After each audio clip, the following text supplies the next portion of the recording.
Howdy y'all, Wyrm here. So, as I was going through a number of FF14 subreddits, I saw some small discussions of how Zenos Gunscythe doesn't make sense. Specifically, how he can aim the gun portion and fire bullets with any accuracy. But that's not actually how his gunblade is supposed to work. The gunblades that feature in FF14 actually have two types and categories that you can put them under. The gunblades that Gunbreakers wield and Zenos Gunscythe, despite the name, are actually not guns in the traditional sense, and work differently to what most would imagine. So, in this video, let's go over the two types of gunbladed weapons in FF14 and the series in general. The gunblade weapons of the Garlean Empire. This is the first category of weapon. The fusion of gun and melee weapon is a long-standing practice of the Garlean Empire. They blended the gun together with daggers, swords, hammers, lances, and even shields.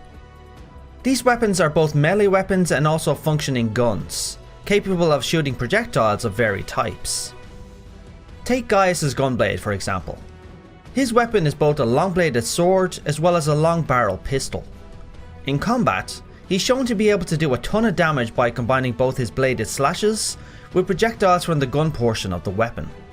But he also uses specialized cartridges to imbue the weapon with effects for extra damage and abilities. Let's not forget, Gaius is a pure-blooded Garlean. As such, he can't manipulate Aether, so he can't use magic to enhance his abilities. That's left to his gunblade, which makes use of ceruleum cartridges as well as standard projectile bullets. Gunblades like his can be found throughout the Garlean Empire, but in varying styles depending on the needs of the wielder. The same as how swords can vary from one individual to the next.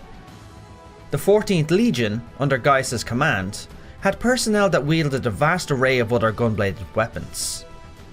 Livia, for example, had a pair of gun gauntlets, which enhanced her punching power but also had large blades on the side of the gun barrel, which itself was able to use a number of different cartridges for different effects, or just bullet slug projectiles.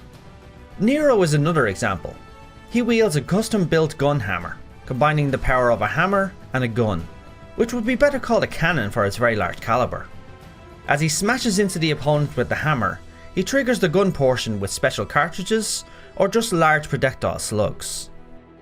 Then you have Ritatin and his dual-wielded gun shields.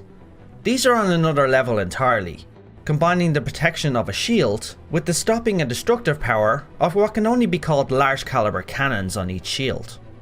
Like his compatriots, he uses special cartridges for unique abilities, and also just good old large projectile shells.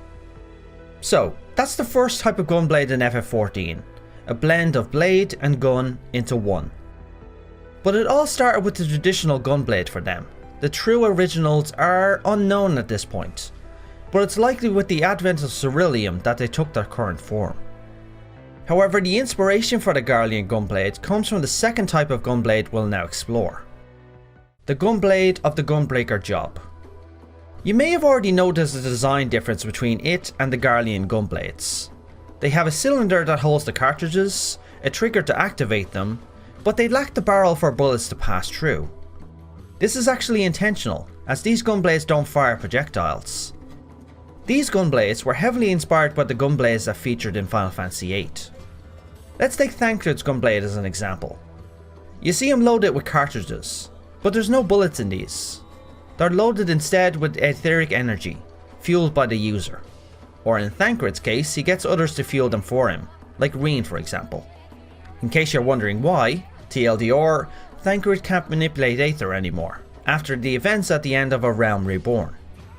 When this gunblade's trigger is pulled, the cartridge is ignited, sending the power of the cartridge down the blade. This has two effects.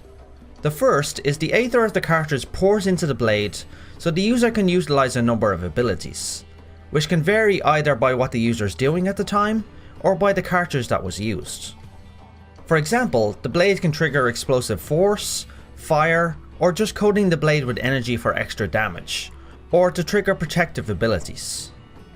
The second effect is the core of the gunblade's use in all the games they feature in, including Final Fantasy XIV. The act of pulling the trigger and igniting the cartridge inside the cylinder, as the blade makes contact with an enemy, has the main effect of sending vibrations and pulses down the blade itself. causing it to deal much more damage and have extra cutting power. Think of a chainsaw for example.